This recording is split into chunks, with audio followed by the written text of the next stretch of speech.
The appointment was scheduled for Friday at 9 a.m. A vasectomy, permanent, irreversible, final. My wife, Jennifer, had been pushing for it for 6 months. "We have 2 kids," she'd say. "We're done. I can't handle another pregnancy. This is the responsible choice." I'd agreed eventually, thinking I was being a supportive husband, thinking this was what partners did, compromise for the family. Thursday night, the night before my procedure, I couldn't sleep. Not because I was nervous about the surgery, because something felt off. Jennifer had been different lately, distant. Her phone was always face down. She'd started going to the gym at odd hours. When I'd asked about her day, her answers were vague. But I'd pushed those thoughts aside, telling myself I was being paranoid. At 2 a.m., I gave up on sleep and went downstairs for water. Jennifer's phone was charging on the kitchen counter. She'd gone to bed hours ago. I don't know what made me pick it up. Maybe intuition. Maybe desperation for my gut feeling to be wrong. Her passcode was our anniversary. It unlocked on the first try.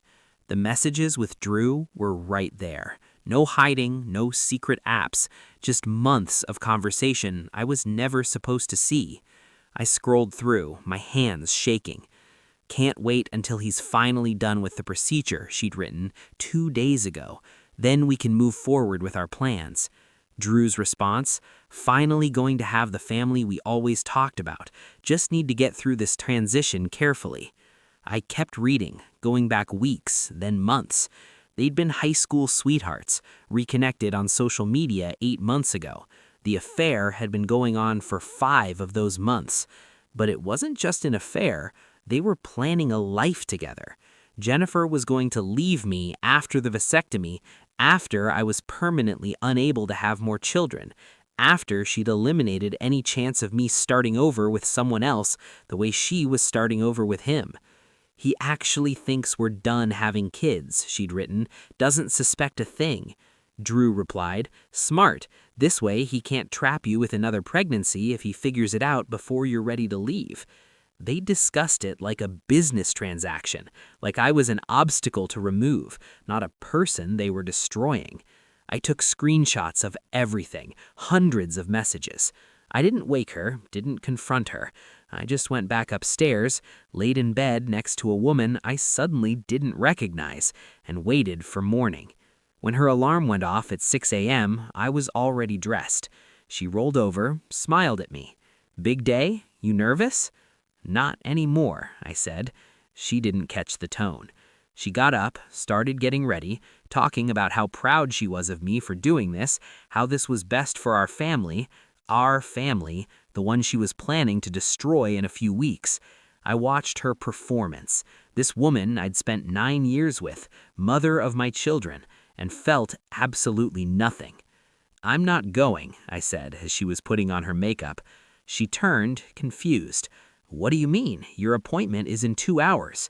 I pulled out my phone, opened the screenshots.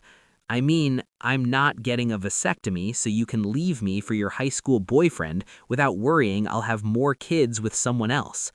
The color drained from her face. She reached for my phone. I pulled it back. "How did you? That's private." I almost laughed. "Private? You've been planning to blow up our family for months. You convinced me to permanently alter my body as part of your exit strategy. Nothing about this is private anymore." She tried to explain, said it wasn't what it looked like, that Drew was just a friend, that the messages were taken out of context. I stopped her. "I have 5 months of messages, Jennifer. You discussing leaving after the vasectomy. You laughing about me not suspecting. You planning a future with him while lying to me every single day. Don't insult me further by denying it." She switched tactics, started crying, said she'd made a mistake, that she loved our family, that she was confused but wanted to work it out. "You wanted to work it out?" I asked. "When exactly? Before or after I had surgery you insisted on so you could leave without complications?" I'd already packed a bag. It was in my car. I'd already called my lawyer, had an appointment that afternoon. I'd already texted my brother, asked if I could stay with him.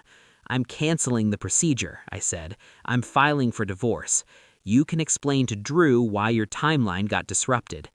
"Please," she begged, "think about the kids." I looked at her.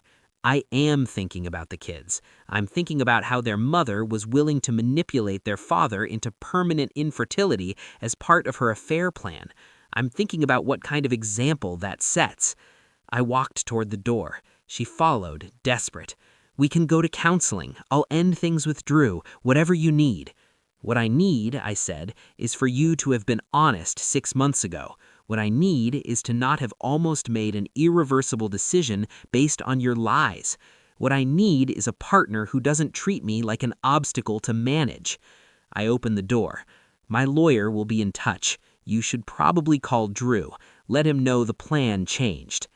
The divorce took 7 months. Jennifer tried everything, claimed I was abandoning our family, that I was being vindictive, that the messages were just fantasy, not real plans.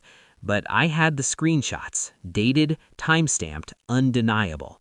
The judge saw them, saw how she'd manipulated me toward a medical procedure for her convenience. Custody ended up split, but I got more time than she wanted. Drew apparently disappeared when the affair went public. Turns out he wasn't interested in dating a married woman going through a messy divorce. Jennifer ended up alone, exactly what she'd planned for me. Today, I'm remarried. My wife Sarah and I just had our first child together, a daughter. Every time I hold her, I think about how close I came to never having this, how Jennifer almost permanently took this possibility from me without my knowledge or real consent. Some people say I overreacted, that couples have affairs and work through them. But this wasn't just an affair. This was calculated manipulation of my body, my future, my ability to choose my own path.